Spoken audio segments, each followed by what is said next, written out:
Sorry to keep you waiting. Thanks. Kevin, what can you tell us about the conditions on the Stafford deal and just in general? It's the main reason why it took so long to get here. So obviously the chronology of the events on the trade side today, everything really came together very much at the last minute, in which generally when you're making a trade under normal circumstances, there's no clock to beat, so you're spelling out all the conditions and everything, and all those things are done but in conjunction with the main call that you first have. So the conditions essentially are, it's a 6th round pick in 2018 that can go to a 5th or a 4th, based on the performance of Boston in the playoffs, and obviously also Drew's participation in it. So if he plays 50% of the games and they make the playoffs, it goes to the 5th. If they win the first round, it goes to a 4th in 2018.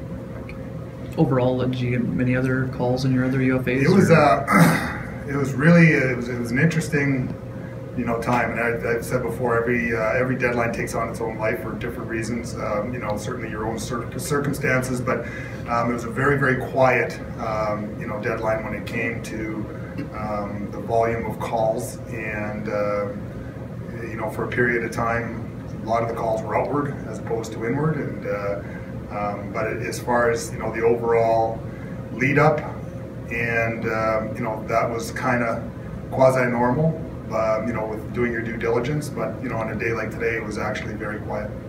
Will you bring anybody else up from the Moose now that you've cleared a spot, or no? So right now, kind of part of the impetus of the trade is that Kopp and Dano are basically coaches' decisions to come back into the lineup, and obviously watching Drew's not a 4th line or a bottom 6 type of player, and so again,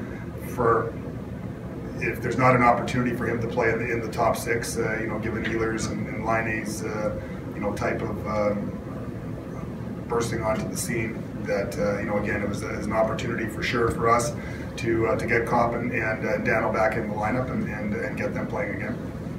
And then also, and I'm not sure if it's been reported or not, Julian Melchiori, we assigned him to the Moose, prior to the deadline.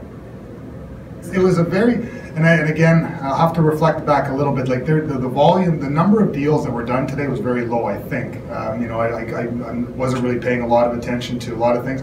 I think there was 1 or 2 things out there that was holding a lot of things up for teams, whether they were going to be in it, whether they were in something else and eventually weren't in it, or whether it didn't happen. I don't know. Like, these are always very fluid situations, but this situation came together at the end. It wasn't a matter of me picking A or B or C, or try to play off of B or C. It was it was a deal that again, the conversation started a long time ago, but the actual coming together on the deal, and then obviously the conditions at the end, which if you see the spreadsheet that comes with the trade call, as far as all the different permutations, it makes your head spin.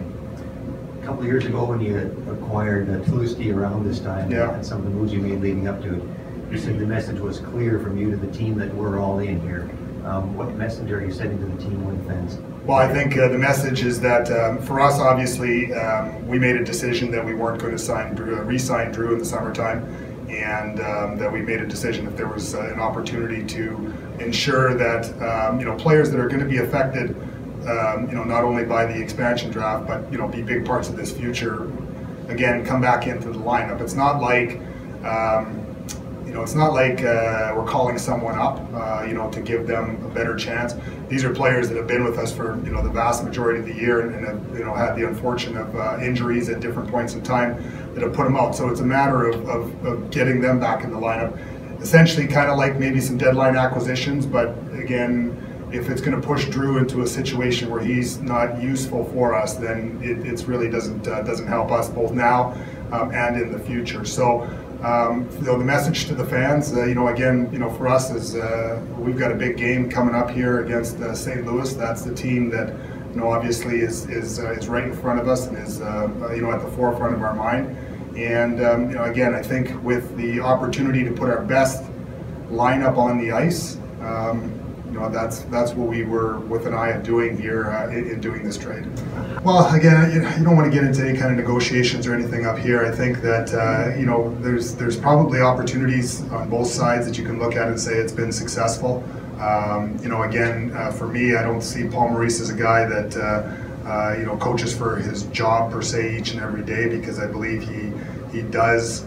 He's got the confidence in what he does and how he does it, and he knows, again, what this organization is about.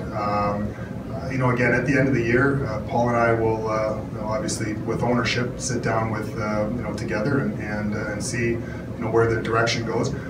Personally, would I like to, have a coach that's, locked up all the time? Yeah, obviously you want the players and everyone to understand and know that, where things are at, but that doesn't mean that it has to happen like that. There's certain situations and circumstances that are always individual to each situation.